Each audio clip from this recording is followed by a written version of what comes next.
Welcome to Software Engineering and Project Management course for Information Technology.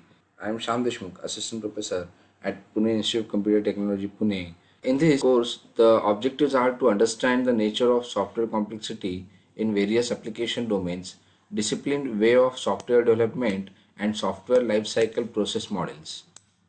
To know the methods of capturing, specifying, visualizing, and analyzing software requirements. To understand the project management through life cycle of the project, to introduce principles of agile software development, the scrum process and agile practices, to learn about project planning, execution, tracking, audit and closure of the project, and to understand current and future trends and practices in IT industry. Course outcomes: after completion of this course, students will be able to apply and evaluate different software process model and assess their sustainability for complex software application domains through case studies. Students will be able to identify and analyze the requirements for real life application through case studies. Students will be able to apply the knowledge on the principles and techniques of software project planning through case studies. Students will be able to apply principles of agile development in increasingly dynamic and complex environment, discuss the Scrum process and distinguish agile process model from other process models through the case studies. Students will be able to explore IT project management through life cycle of the project and prepare for the trends in IT project management that will shape the future. Students will be able to classify case tools, practice the role of professional ethics in successful development, and reveal recent trends and research in software engineering and project management. So there are 6 units. We will just look into what will be covered in the software engineering project management course. So to introduce with like first unit will be the introduction of software engineering, which will include all types of process managers, their analysis and the comparison. Then introduction to clean room software engineering methodology, and then about software quality assurance. In Unit 2, we'll be looking into requirements capturing and requirements analysis. In Unit 3 of project planning, we will be looking into creating the PBS, project work breakdown structure, then effort estimation and the scheduling, planning for the cost or estimating the cost estimate tools and technique. Unit 4, we will be talking about agile development process. So we will see what is agile development, various types of agile development. One of them is extreme programming in the Scrum. We will talk about these two in details, and then we will see what are the various agile practices which are currently being used. Then we will talk about the project management. We will see project monitoring and control, and then the importance of project quality management. In Unit 6, we will talk about the recent trends in software engineering and the project management. In this, we will look into software configuration management, emerging software engineering trends, and the project management trends. We have actually divided Unit 1 into 4 different parts. Number 1 is like nature of software process, and then software myths. Then we'll talk about generic process model and then different process models. Then we will talk about in part 3 we will talk about software quality assurance, and in part 4 we will introduce about clean room software engineering methodology. We will now look into the first part. So before starting with like software engineering and project management, let us pause the video, think and record in your notebook what is software engineering is.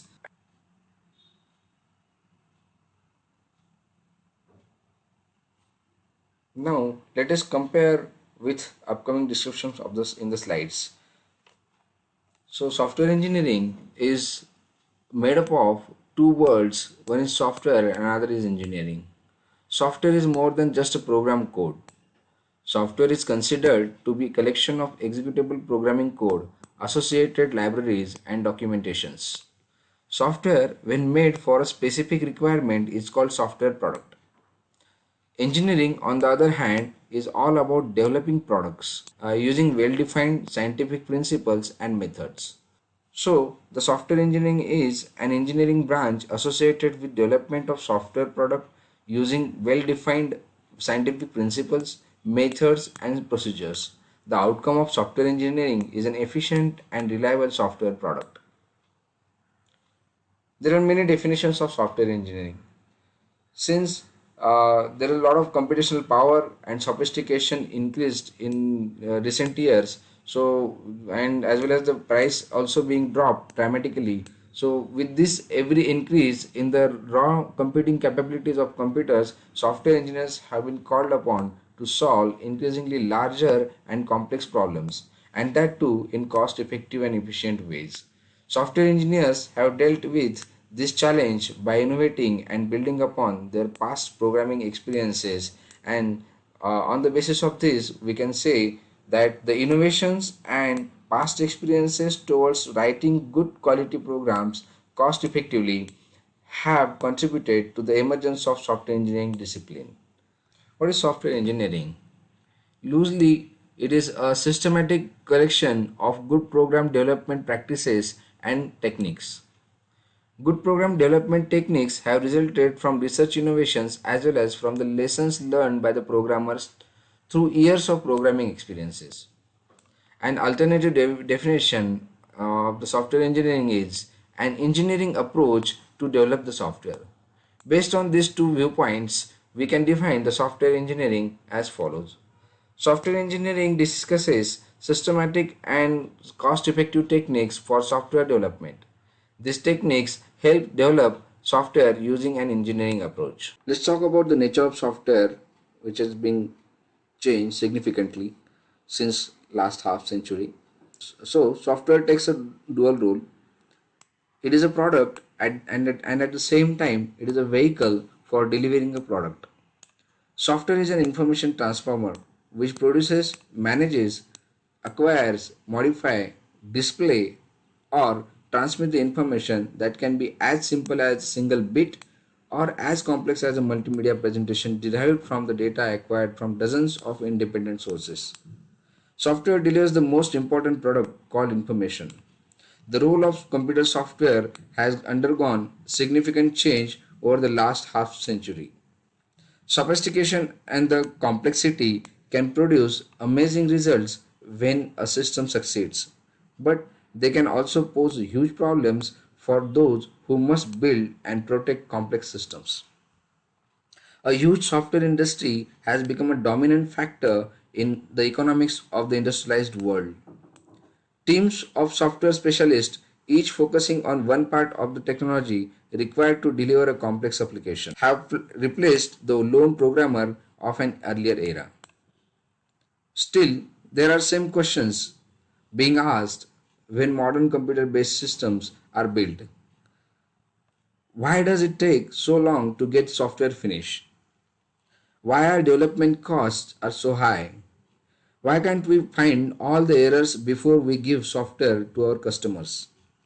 Why do we spend so much time and effort maintaining existing programs? Why do we continue to have difficulty in measuring progress as software is being developed and maintained? Let us pause the video, think, and try and record it in your notebook.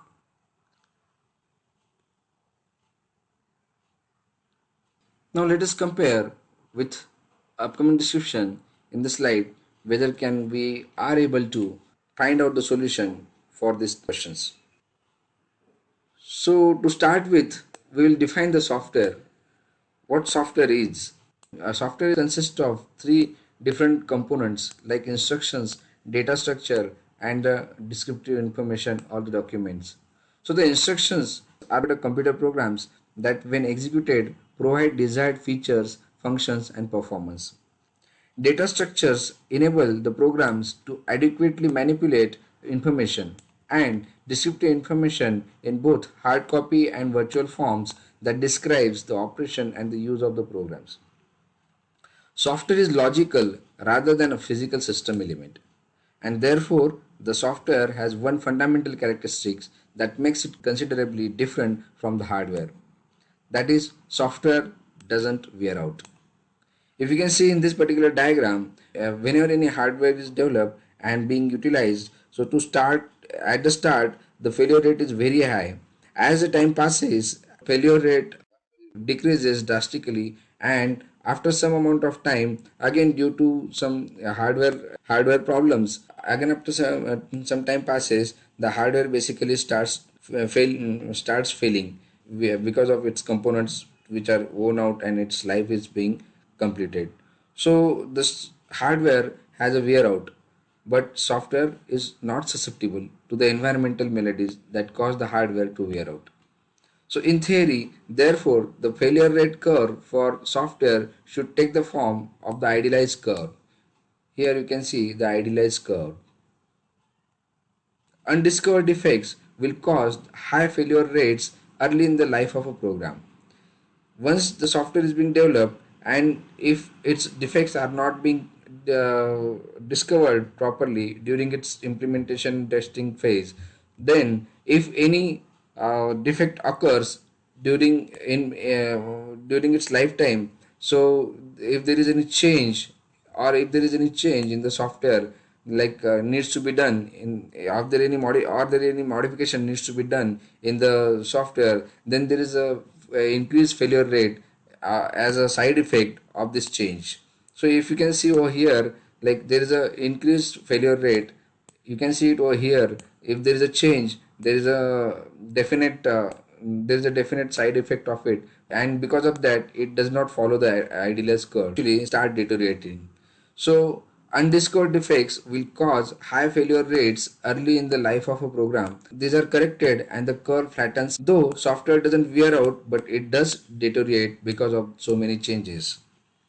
During its life, software will undergo the change. As changes are made, it is likely that errors will be introduced, causing the failure rate curve to spike as shown in the actual curve.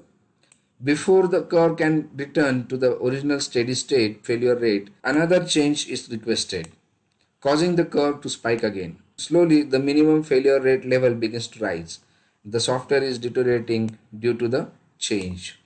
As you know, the nature of the software has been evolved from a single desktop software to a cloud computing based solutions. So the software application domains also been evolved accordingly. So there are 7 broad categories of computer software present, continuing challenges for software engineers. First one is the system software, which is a collection of programs which are written to service other programs. Some system software processes complex but definitive information structures. Other system application process largely unspecified data. When the system software area is characterized by the heavy interaction with computer hardware that requires scheduling, resource sharing, and sophisticated process management. The second one is the application software, which is defined as programs that solve a specific business need. Application in this area process business or technical data in a way that facilitates business operations or management for technical decision making. Third application domain is engineering or scientific software. So this software is used to facilitate engineering function and tasks. However, modern applications within the engineering and scientific area are moving away from the conventional numerical algorithms. Computer-aided design, system simulation, and other interactive applications have begun to take a real-time and even system software characteristics. Next is the embedded software, which resides within the system or product and is used to implement and control feature and function for the end user and for the system itself. Embedded software can perform the limited and cryptic function or provided significant function and control capability. The fifth one, product line software. So designed to provide a specific capability for use by many different customers, product line software can focus on the limited marketplace or address the mass consumer market. Sixth application domain is mobile web application softwares.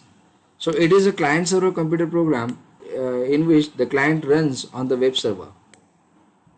Sixth application domain is web mobile application. It is a client server computer program which the client runs on web browser. Web apps can be little more than a set of linked hypertext files that present information using text and limited graphics. As e-commerce and B2B application grow in importance, web apps are evolving into a sophisticated computing environment that provides a standalone feature, computing function, and content to the end users. Most important software application domain is an artificial intelligence software. So it makes use of a non-numerical algorithm to solve a complex problem that is not open to computation or straightforward analysis. Application within this area includes robotics, expert system, pattern recognition, artificial neural network, theorem proving, and game playing. And the one more most important, legacy software, which is very challenging from the perspective of software engineering. So the older programs, often referred as legacy software, have been the focus of continuous attention and concern since 1960s. The legacy software systems were developed decades ago and have been continually modified to meet changes in the business requirements and computing platforms. The growth of such systems is causing headaches for large organizations who find them costly to maintain and risky to evolve. As time passes, legacy systems often evolve for one or more of the following reasons. The software must be adapted to meet the needs of new computing environments or technology and must be enhanced to implement new business requirements. The software must be extended to make it interoperable with other more modern systems or databases. The software must be re-architected to make it viable within an evolving computing environment. So when these modes of evolution occur, a legacy system must be re-engineered so that it remains viable into the future. As we know, the nature of the software is changing, and so the softwares are evolving to dominate the industry, and there are four broad categories which are being mentioned over here.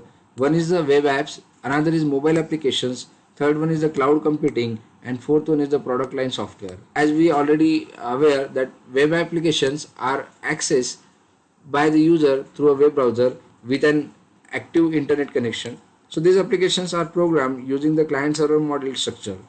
The user is provided services through an off-site server that is hosted by a third party. In mobile applications, the term app has evolved to make the software that has been specifically designed to reside on a mobile platform. Mobile applications encompass a user interface that takes advantage of the unique interaction mechanisms provided by the mobile platform. In addition, a mobile app provides persistent storage capabilities within the platform. A mobile web application allows mobile device to gain access to web-based content via a browser that has been specifically designed to accommodate the strengths and weaknesses of the mobile platform. A mobile app can gain direct access to the hardware characteristics of the device, like GPS, accelerometer, etc., and then provide the local processing and the storage capabilities.